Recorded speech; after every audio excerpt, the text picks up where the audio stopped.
الآن لو قررنا أن نلغي من حسابنا كل الملصقات الإشهارية وأن يتوقف التلفزيون عن الإشهار ويتوقف، ستتغير حياة الناس، ستصبح هناك وحشة، لأن الناس اعتادوا على الصور في كل مكان.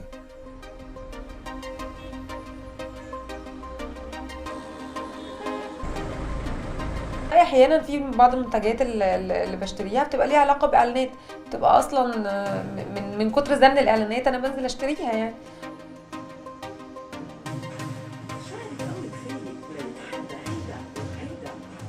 Le spot publicitaire, c'est comme une drogue.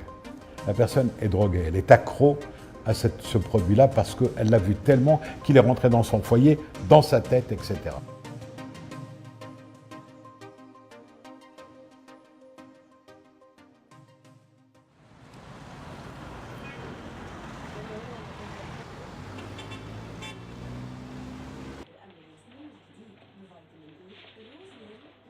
أنا اسمي إيمان يسري، عندي 29 سنة، متخرجة من كلية إعلام، قسم إذاعة وتلفزيون. اشتغلت مراسلة صحفية في كذا قناة، وآخر حاجة اشتغلت مذيعة فقرات خارجي.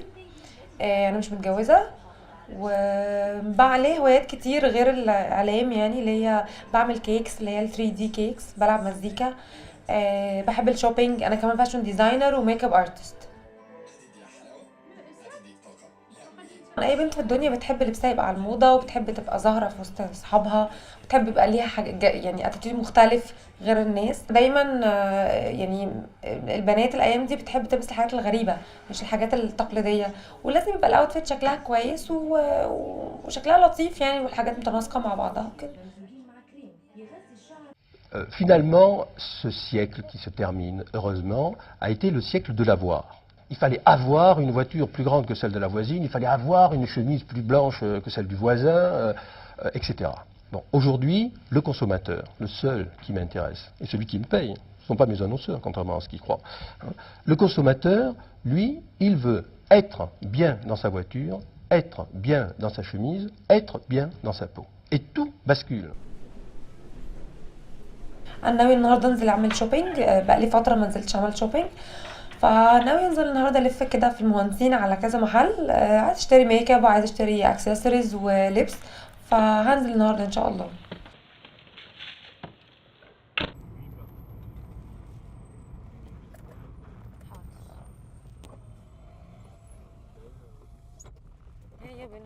انا في كتير قوي ببقى متضايقه او عندي فراغ او عندي ملل، بنزل اعمل شوبينج على طول، بخرج من المود الوحش ده على طول يعني. بالذات لو اشتريت حاجه انا بحبها او اشتريت حاجه انا فرحانه بيها قوي، مش الحاجات العاديه، لا حاجه تكون مميزه جدا، وكمان تكون سعرها كويس، فبتفرق معايا جدا في المودي يعني.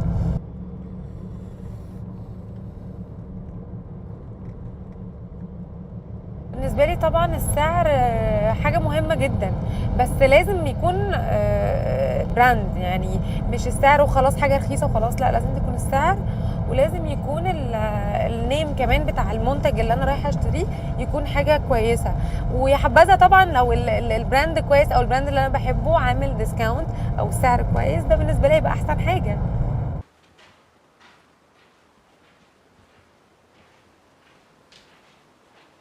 سعيد بنقراد، أستاذ بكلية الآداب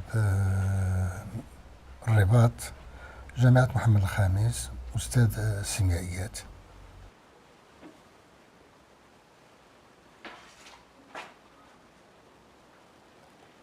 القوة الخطيرة للمنتج هو أنه دائما يكون مرتبطا بوضعية إنسانية ما، لثابت هو هذه الوضعية الإنسانية، وربط المنتج الذي هو لحظة عابرة بوضعية ما يجعل من هذا المنتج حالة تطبع يعني عملية استهلاك هذا المنتج، وبالتالي العوالم الرمزية التي يشير إليها المنتج أهم بكثير من الاستجابة المباشرة للحاجة التي يلبيها. فلذلك دائما هذا الربط ما بين اللحظة العابرة في الاستهلاك وما بين العوالم الرمزية التي يفتحها أمام المستهلك. إذا كنت سأستهلك المنتج الفلاني فإنني لا أستهلكه لأشبع، وإنما أستهلكه لأكون مثل فلان، أو أعيش نمطا معينا من الحياة أو أتبنى نمطا معينا في الحياة. L'image publicitaire, elle est différente de l'information commerciale. Elle ne nous donne pas des informations objectives. On pourrait me dire que tel véhicule vient de sortir, qu'il va à telle vitesse, qu'il consomme telle essence, qu'il a ce défaut et cette qualité. On serait là dans l'information commerciale. J'aurais les informations pour choisir le meilleur véhicule à acheter. Parce que bien sûr qu'il faut que j'achète peut-être une voiture dans certains cas, quand il n'y a pas de service public, de bus, etc. Mais la publicité, elle va me convaincre par l'émotion, par la manipulation mentale, par la propagande. C'est la différence entre l'information et la propagande. Elle va faire appel à des instincts primaires chez moi. Elle va utiliser de la musique, elle va utiliser le bel homme. Ce bel homme, il ne va pas, au volant de sa voiture par exemple, être dans un embouteillage. Elle va me montrer ce bel homme dans une belle voiture, dans le désert, l'endroit où je ne vais jamais rouler. Je ne serai jamais dans le désert avec ma belle voiture. Mais évidemment, dans le désert, j'ai des beaux paysages, ils sont préservés. Et puis cette route, elle est solitaire. Je suis un cow-boy moderne, je suis un héros moderne. Est-ce que nous créons des modes de vie? Nous participons à cela? Est-ce que nous modernisons la société? Bien sûr, nous participons à cela. Mais on ne peut pas changer l'individu. On ne peut pas non plus le rendre plus idiot. On ne peut pas le rendre plus intelligent, mais on peut participer à des changements d'attitude.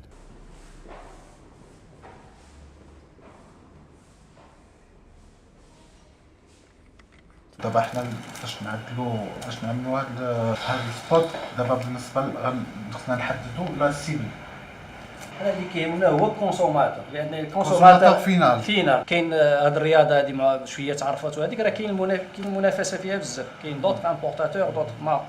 داكشي باش حنايا دابا بغينا باش نرونفورسيو لا مارك ديالنا، نعملوا واحد سبوت بوبليسيتير باش فهمتي اللي كنحاولوا ما امكن باش الجوده تكون وتكون داكشي في المستوى. فهمت غير دابا لان دابا كنشوف معاك بعض النقاط باش نعرف شنو غيكون باش نحددوا في هاد الستوري بورد ديالنا شنو غيكون لاغيمون.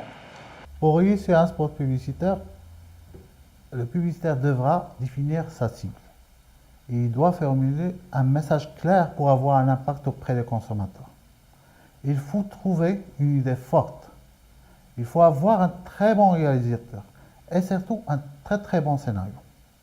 Et l'idée doit être simple et unique. Il ne faut pas qu'il y ait beaucoup de messages. Alors, غادي نعملوا un zoom in pour dramatiser la scène. بالنسبة séquence numéro 2 غادي نظهروا en grand plan la bande ديال la marque. وهنا كاين le chevière pour valoriser la marque ديال Ramo Sport. بالنسبة للquatrième séquence غادي نشوفوا هنا sac d'entraînement.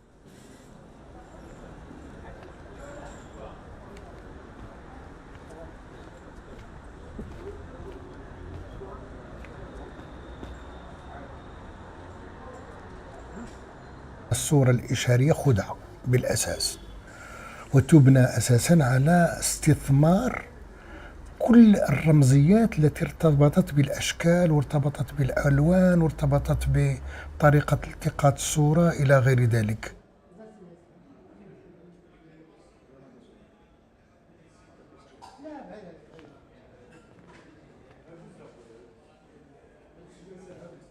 فمن المعروف قبل يعني الصورة الإشارية أن الألوان عندها دلالات، وأن الأشكال عندها دلالات، وأن الخطوط عندها دلالات، والوضعات يعني لي بوز إلى غير ذلك. كل هذه العناصر هي موجودة قبلا.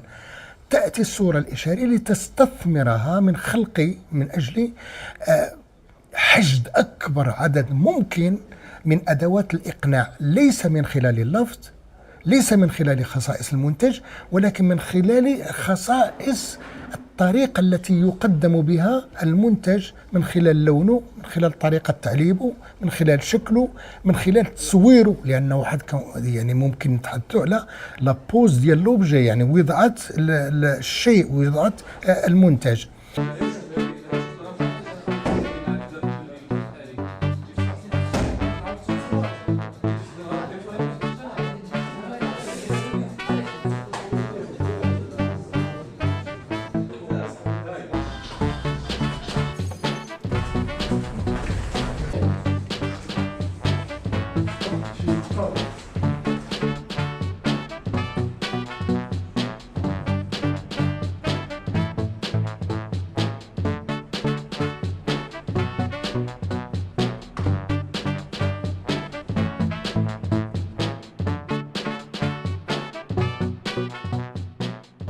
Sans doute, la pub cherche à rendre les choses plus belles que la réalité. Je trouve que c'est normal et c'est légitime. La réalité est parfois triste, elle est parfois monotone. La pub cherche à faire rêver les gens. Pour vendre une voiture, je pense que ça sera plus sympa de faire un spot où on montre quelqu'un qui va voyager avec sa voiture, qui va amener sa petite famille à la plage, plutôt que de le voir aller au travail. Je pense que c'est ça la pub. J'étais tout jeune publicitaire, je la rencontre dans mon livre. J'ai eu un rendez-vous avec Madame Bata. Madame Bata, c'est une comtesse polonaise qui vend le plus de chaussures dans le monde. Vous vous rendez compte, ou tchèque, vous vous rendez compte si je claquais des dents. Bien. Et j'ai demandé à mon associé Bernard Roux de me donner les derniers sous qui restaient dans la caisse pour faire de superbes photos en lumière anglaise. Je fais venir un photographe de Londres pour que ce soit magnifique. Et j'ai photographié des chaussures. Et je suis allé voir Madame Bata dans son hôtel particulier de Trocadéro. Et j'ai montré en tremblant mes maquettes. Elle a regardé mes maquettes, elle les a écartées comme ça d'un bras négligent, et elle m'a dit: jeune homme, je ne travaillerai jamais avec vous. Vous n'avez rien compris à la publicité. Je ne vends pas de chaussures, je vends des jolis pieds. C'est ça. Mais c'est pas merveilleux que toutes les femmes du monde se voient avec de jolis pieds sur mes affiches? Vous préférez qu'elles se voient avec les murs gris et sales sans affiches? طبعا الاعلانات ليها علاقة جدا تخليني افضل منتج عن التاني. طريقة عرض الاعلان، الميوزك اللي في الاعلان، الالوان، لو مثلا اكل او شرب هتلاقي بيعرضوا بيصوروا الاكل ده او الحاجه دي بطريقه يعني تحس ان انت لازم تقوم تشتري الحاجه دي دلوقتي حالا، حتى لو مش جعان هتجوع. طريقه كده. وفي اعلانات تانية طبعا لا ما تفرقش معايا، لكن الشطاره في ان هم بيعرضوا الطريقه بتبقى لطيفه قوي. نسلة بخبرتها المتميزة زودت أحلى قطع فاكهة طازة على أطعم زبادي كريمي وفي اللبس بقى الحاجة اللي تناسب ستايلي، الحاجة الفاشن قوي، الحاجات الغريبة. أنا كمان لو في إعلان عن حاجة فيها لبس، في حاجات الغريبة دي بتفرق معايا جدا، لأن أنا طبيعتي بحب الحاجات اللي مش تقليدية وفي نفس الوقت سامبل يعني. بس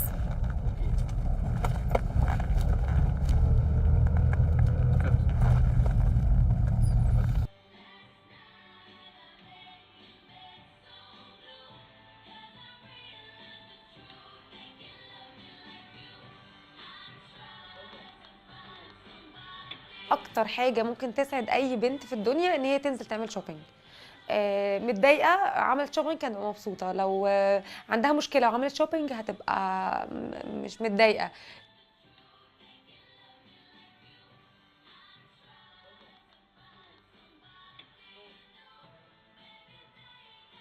في الثلاث اربع 5 ساعات اللي انا بعمل فيهم شوبينج دول ببقى اكتر لحظات انا مبسوطه فيها في حياتي.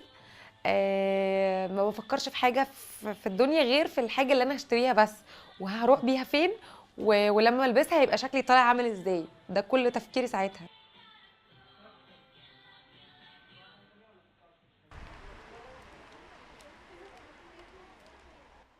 المهم إنها امرأة محددة داخل سجل اجتماعي سابق ألفته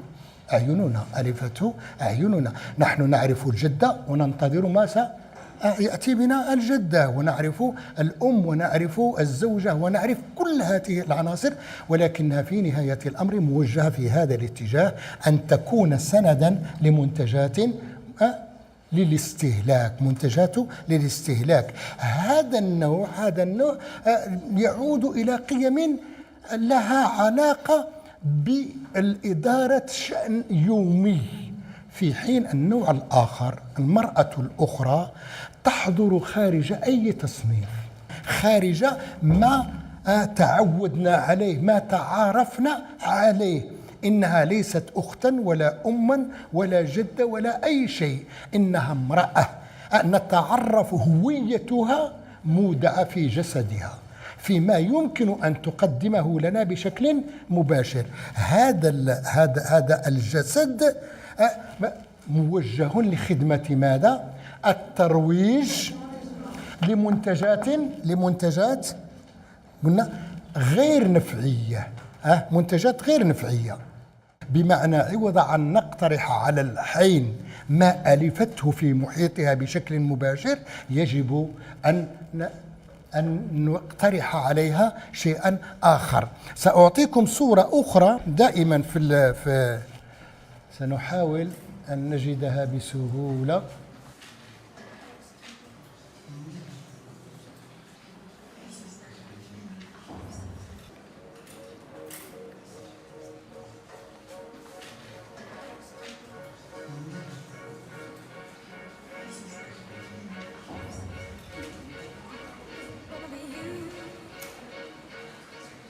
المعنى ليس جاهزا في هذه الصورة على الإطلاق. نحن في حاجة لكي نتأمله ونعيد ترتيب العلاقات داخل الصورة لكي نمسك ببعض منه، لأننا ربما نحن قاصرين ولا نستطيع أن نتعرف على كل ما يمكن أن تقوله الصورة. فإذا نحن في حاجة إلى تنشيط ذاكرتنا. الإشعار الجمالي من خلال تصميم الصورة لا يقدم لك واقعا تتعرف عليه بسهولة، ولكن يقترح عليك ماذا؟ يقترح عليك صورة مبنية تدعوك إلى استعمال العقل. وهذا الإشعار يعكس في حقيقة الأمر حالة المجتمعات. الذين يشاهدون القنوات الفرنسية والقنوات الأجنبية عادة يميزون بشكل سريع بين نوعية الوصلات الإشارية التي تقدم في التلفزيونات العربية وبين تلك التي تقدمها التلفزيونات الغربية.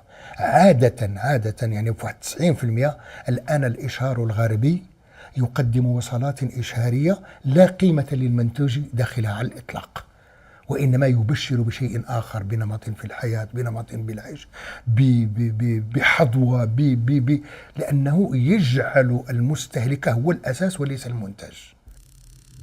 هنا لا تعلن الخسارة عند السقوط، ولكنها تعلن عند العجز عن النهوض.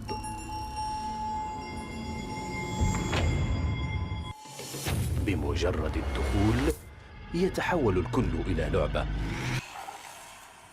تعلمك أن تلاحظ، أن تحمي نفسك،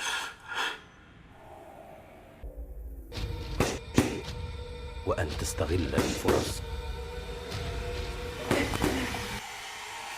راموس بور، كل ما يلزمك لكل الرياضات استغلها.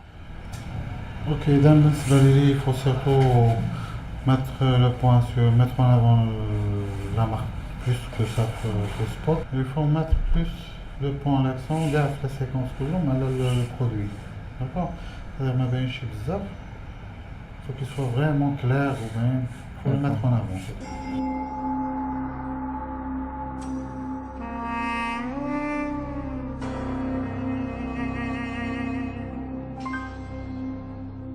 بقدر ما يشتد التنافس بين المنتجات الصناعية بقدر أيضا ما يشتد التنافس بين الماركات العلامات التجارية، وبقدر ما يشتد هذا بقدر ما تدفع الوكالات الإشارية دفعا إلى أن تطور من أساليبها.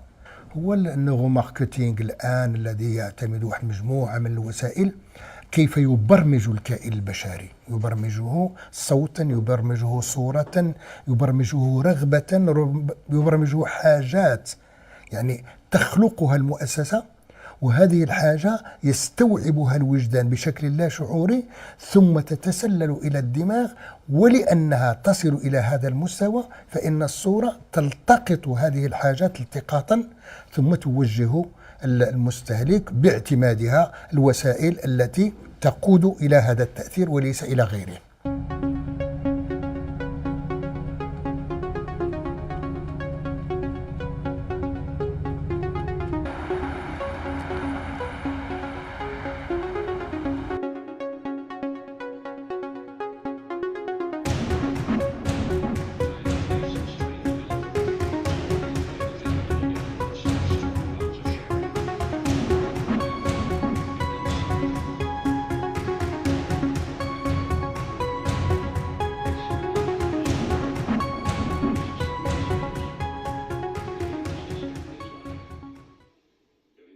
If you take other types of doing market research, you have surveys, interviews, focus groups, point of purchase and walk-alongs in stores. And this is where you ask people, you talk to people, you ask them questions. Why did you choose this? What do you think about this ad? Do you like this product and the new package? So that's where you ask people to put words on their responses. Now, what we know is that the way that people talk and the way that we put words to what we think about products doesn't always reflect what we're actually going to do. And that's why both in business and academia, we've realized that what actually drives behavior is very often unconscious responses. So unconscious attention, unconscious emotional responses, and also unconscious cognitive responses. And that also means that we cannot just ask people. And that's why we have neuromarketing, to be able to understand these unconscious drivers of choice, basically. Le marketing, c'est la science de la manipulation mentale en vue de vous faire consommer. Cette science-là, avec les budgets colossaux qui lui sont dévolus, elle détourne aussi l'intelligence collective en faisant appel aux meilleurs sociologues, aux meilleurs psychologues, aux meilleurs neurophysiciens, spécialistes du cerveau. Tous ces gens-là, au lieu de les faire travailler sur les maladies dont nous souffrons, sur les maladies et les fléaux sociaux, aussi bien que sur les maladies de la santé, eh bien, elle va détourner ses meilleurs cerveaux en les payant grassement pour qu'ils mettent leur intelligence que nous avons tous financée. Quand nous finançons par l'impôt les études de ces messieurs et de ces dames, et que ceux-là vont travailler pour les industriels à nous vendre des produits défectueux, des produits nocifs pour l'environnement, catastrophiques sur le plan des droits humains, et dont nous n'avons pas besoin, il y a là un détournement d'intelligence. Et c'est à ça que sert le marketing. Détourner les meilleurs cerveaux pour nous manipuler le cerveau et nous convaincre d'acheter des choses dont nous n'avons pas besoin. If you believe that all our choices are conscious and fully informed and we sit down and we weigh pro and con and that's when we make our decision, of course everything that hits that unconscious button will be manipulation. On the other side, we know that as consumers we are making a lot of unconscious decisions along the way, and the question is more, what should be allowed? I think there's no straightforward answer to that, I believe. First of all, we agree that companies are allowed to make advertising, so that means that they are allowed to make communication. So when I speak to you, for example, one thing is the word that I use, but also the intonation, so the way that I use my language, the way I use my gestures, the way that I use my mimicry, is also subconscious. For me, it's subconscious. I can also possibly use it to manipulate, but it's the way that you receive it is also subconscious. Is that manipulation? Yes, it is manipulation, but it's okay. So the question is not so much whether it's manipulation or not, it's whether it's malignant, what is the intention of it?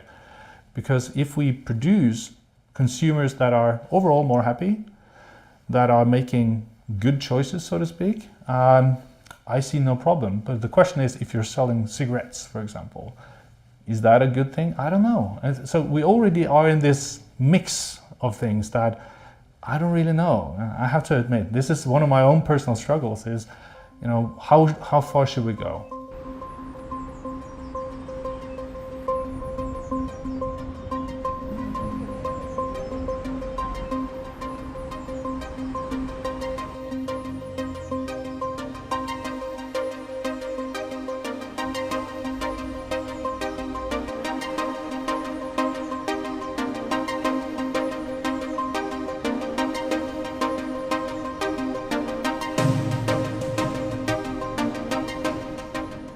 هذا الإشهار قدرنا، لأنه مرتبط بنظام اقتصادي لا يمكن أن يعيش إلا من خلال الإشهار، ولكن يجب مع ذلك أن تكون للمجتمع، للسلطة، دورها في الحد من جبروته ومن فلاتاته الممكنة. كما يحدث في الغرب، هناك مكاتب، هناك مؤسسات لمراقبة المنتجات الإشهارية، فيبدو لي حان الوقت لكي تنتبه الحكومات، الجهات الرسمية إلى هذه الظاهرة، لأنها خطيرة وخطيرة جدا، ويمكن أن تذهب إلى أبعد ما يمكن أن يتصوره المرء. فلذلك هناك دعوة صريحة إلى تقنين هذا القطاع الاقتصادي هو قطاع اقتصادي، وهناك الحاجة إلى مؤسسات لحماية ثوابت القيمية، ثوابت الأخلاقية، ويجب أن نقولها لأننا نحن نعيش بقيم، نعيش بأخلاق، بخلفيات حضارية، وهذه لا يمكن أن نجازف وأن ندرجها في لعبة إشهارية، لأن أبطالنا لأن يعني رموزنا أكبر بكثير من لحظة استهلاكية عابرة.